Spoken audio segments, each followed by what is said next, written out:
माहौलियात के ताल्लुक से बात करते हैं। एनजीटी जो मुसलसल गाइडलाइंस जारी करती रही, कई अहकामात आए, कमेटियां तश्कील दी गई और ये जो गैर कानूनी कानकनी का मामला था या फिर माहौलियात को नुकसान पहुंचाने का मामला था, इस पर सख्ती मुसलसल बरती जा रही है।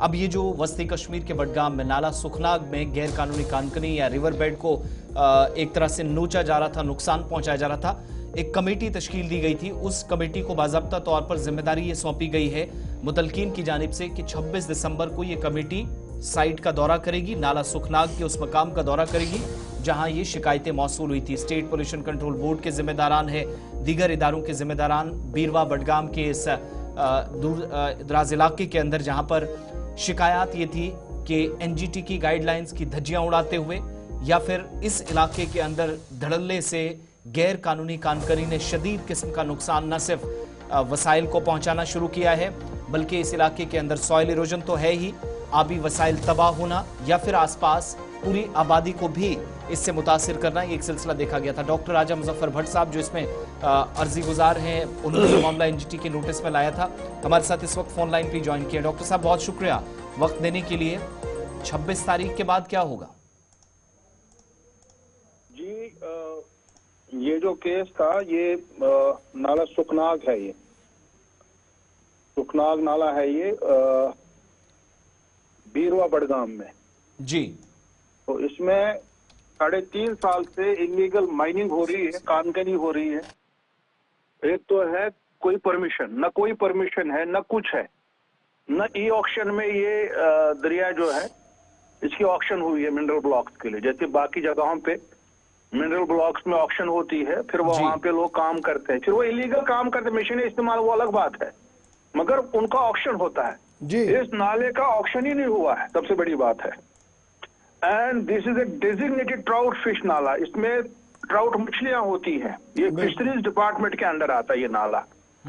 तो कोई ऑक्शन नहीं हुआ और 3.5 साल से एक कंपनी है, एक प्राइवेट कंपनी है, कंस्ट्रक्शन कर रही है, हाईवे बना रही है, वो इसको लूट रही है और डिस्ट्रिक्ट एडमिनिस्ट्रेशन उनका साथ दे रही है, पुलिस उसका साथ दे रही है, जियोलॉजी माइनिंग डिपार्टमेंट उनका साथ, उनको प्रेशर किया जा रहा है बाकी एडमिनिस्ट्रेशन की तरफ से, आप परमिशन दे दीजिए। और परमिशन दिया जाता है डिस्पोजल परमिट। डिस्पोजल परमिट अगर हम देखेंगे J&K minor mineral concession rules में क्या लिखा है, disposal permit, disposal permit means a permit granted for removal of minor minerals from the agriculture horticulture state का चराई शामिलात forest land where minor minerals have been deposited due to weathering. Weathering से अगर जमा हो जाएगा, सैलाब की वजह से अगर वहां पे बोल्डर जमा हो जाएंगे, बाजरी जमा हो जाएगी, मक जमा हो, उसको फिर डिस्पोज करना है। न तो कोई वेदरिंग है, न तो कोई सैलाब आया है, न कुछ आया है। 10 दिन के लिए उनको डिस्पोजल परमिट देते हैं, 10 दिन के लिए 10 महीने निकल जाते हैं, 2 महीने के लिए डिस्पोजल परमिट देते हैं डिप्टी कमिश्नर बडगाम, उसको बाद में जो है 6-6 महीने इस्तेमाल किया जाता है। और इसी तरीके से 3.5 साल से ये काम चल रहा था वहां पे। और ना खाली एनवायरमेंटल जो है क्या वो लॉस हुआ है स्टेट का, हमारा इलाके का इकोनॉमिक लॉस हुआ है। तकरीबन 500 करोड़ का मटेरियल निकाला गया है और 500 करोड़ के एवज में 2 करोड़ रुपए भी सरकारी खजाने में नहीं गए हैं। This is unfortunate. और मैं नेशनल ग्रीन ट्राइब्यूनल में गया, उन्होंने इसकी जो समाअत की, हेयरिंग की पिछली बार अक्टूबर में, and they have constituted a high level committee जिसमें minister of environment forest climate change के ऑफिसरान है, सेंट्रल पोल्यूशन कंट्रोल बोर्ड के मेंबरान है, Jammu Kashmir pollution control committee के मेंबर सेक्रेटरी हैं, डायरेक्टर फिशरीज है। और अब उनको जो है 26 तारीख को, 26 दिसंबर को ऑन स्पॉट जो है असेसमेंट करनी है, मुआयना करना है जगह का, ताकि वो बाद में जो है अपना रिपोर्ट लिख सके, ताकि फिर जो इसमें इन्वॉल्व है, चाहे डिस्ट्रिक्ट एडमिनिस्ट्रेशन है, चाहे फ्लड कंट्रोल डिपार्टमेंट है, कोई भी है। अच्छा राजा मुजफ्फर, 2 बड़ी इंपॉर्टेंट डेवलपमेंट्स आपने बताई। एक आपने ये बताया कि डॉक्यूमेंट जो दिया जाता है ये दरअसल जमीनी सूरत हाल पर मेल ही नहीं खाता है, लेकिन आई वॉश के लिए एक डॉक्यूमेंट होता है उनके पास। दूसरी बात आप बता रहे कि ये एक स्पेसिफिक पीरियड के लिए होता है, लेकिन 8-8, 6-6 महीने चलता रहता है, कोई पूछता नहीं है। तीसरी तरफ से जब हम देखते हैं तो गवर्नमेंट ये कह रही है कि जनाब हम इस इलीगल सिस्टम को बंद करके लीगलाइज कर रहे हैं और स्टेट एक्सचेकर को फायदा दे रहे हैं। तो क्या हम ये माने कि कहने के लिए कुछ होता है और जमीन पर करने के लिए कुछ अलग चीजें चल रही है आज के दिन में भी? देखिए गवर्नर साहब, अगर कहीं पे जंगल में रोड बनता है, कम से कम उस सड़क को बनाने के लिए कैंपा में जो है फॉरेस्ट डिपार्टमेंट को मुआवजा मिलता है उस कंस्ट्रक्शन कंपनी की तरफ से। मगर जहां तक रिवर बेड माइनिंग की बात है या क्ले माइनिंग की बात है, मिट्टी निकाली जाती है हमारे जो है करेवास से या दरियाओं से ये जो मक निकाला जाता है, रिवर बेड मटेरियल निकाला जाता है, इसमें कोई मुआवजा ही नहीं हो रहा है, किसी को मुआवजा ही नहीं जाता है। पहले तो ये दरिया जो है सुखनाग ये ऑक्शन नहीं हुआ था, डिस्पोजल परमिट के नाम पे। डिस्पोजल परमिट कब होता है? जब कहीं पे कोई नागानी आफत आई हो, वहां पे कोई तुगियानी आई हो, कोई वहां पे सैलाब की वजह से जो है वहां पे जमा हुआ है, और इसी की आड़ में इतनी तबाही की जाती है, this is really unfortunate.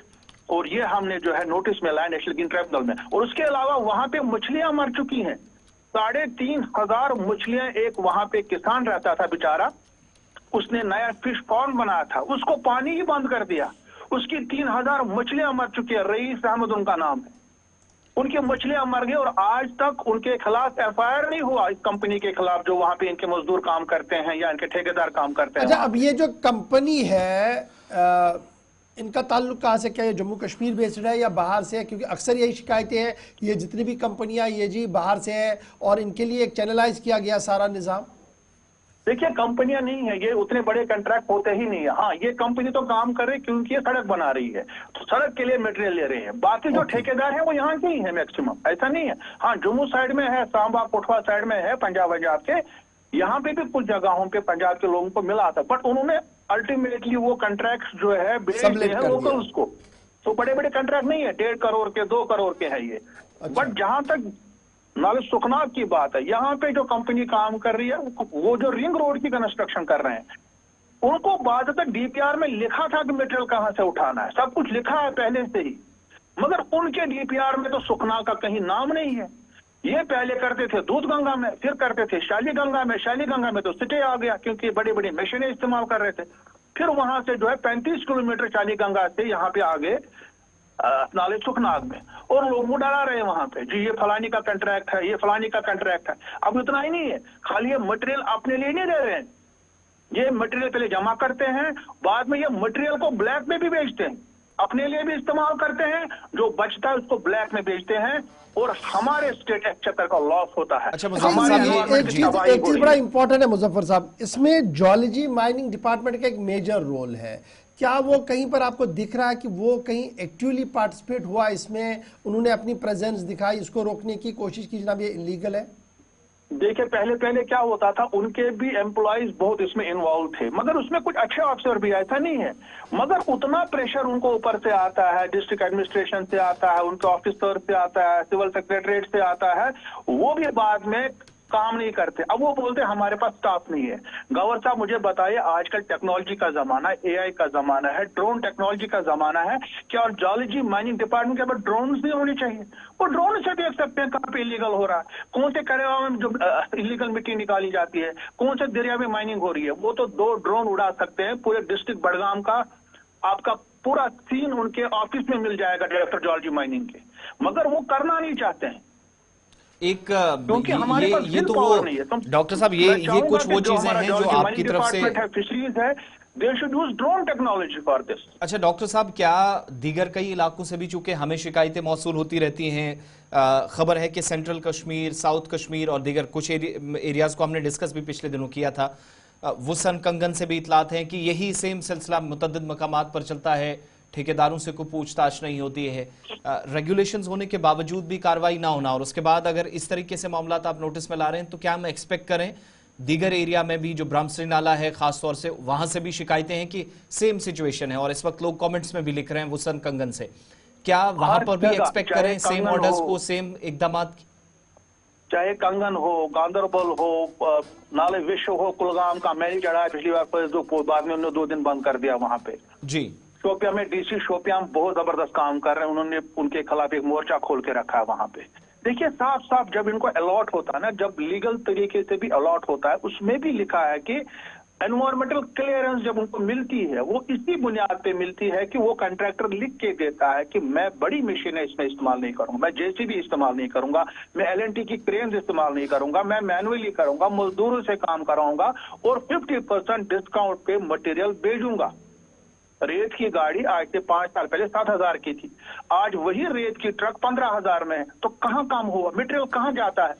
Black marketing होती है इसकी, कोई चेक्स एंड बैलेंसेस नहीं है। और अनफॉर्चुनेटली जितने भी हमारे लॉ एनफोर्सिंग एजेंसीज है, चाहे जियोलॉजी माइनिंग है डिपार्टमेंट है, इरिगेशन फ्लोड कंट्रोल डिपार्टमेंट है, डिप्टी कमिश्नर के ऑफिस है, पुलिस है, सब इसमें मिल गए हैं और मैक्स उनके ऑफिसर्स इसमें इन्वॉल्व हैं। तो इसलिए हम चाहते हैं कि जो नई सरकार है, चीफ मिनिस्टर उमर अब्दुल्ला साहब हैं, डिप्टी चीफ मिनिस्टर जो माइनिंग के मिनिस्टर भी हैं सुरेंद्र चौधरी जी, उनसे मैं गुजारिश करूंगा इस पे कंट्रोल कीजिए, क्योंकि इसका आपको एक तो आपको वापस भी कुछ नहीं मिल रहा है, आप खो ही रहे हैं, कुदरती खजाना भी खत्म। बहुत शुक्रिया जी आजम मुजफ्फर साहब ज्वाइन करने के लिए। कुछ नहीं मिल रहा। अब ये जो एनजीटी वाला मामला है, एनजीटी का जो डंडा चलता है, ये कहीं कारामद साबित हो और किसी न किसी तरीके से ये चीजें जो है अब समरावाद साबित हो। फिलहाल बड़गाम से इतलात और खबर बता रहे थे हमारे साथी, आपके सामने रख रहे थे और मेहमान भी इस पर अपनी बात रख चुके हैं।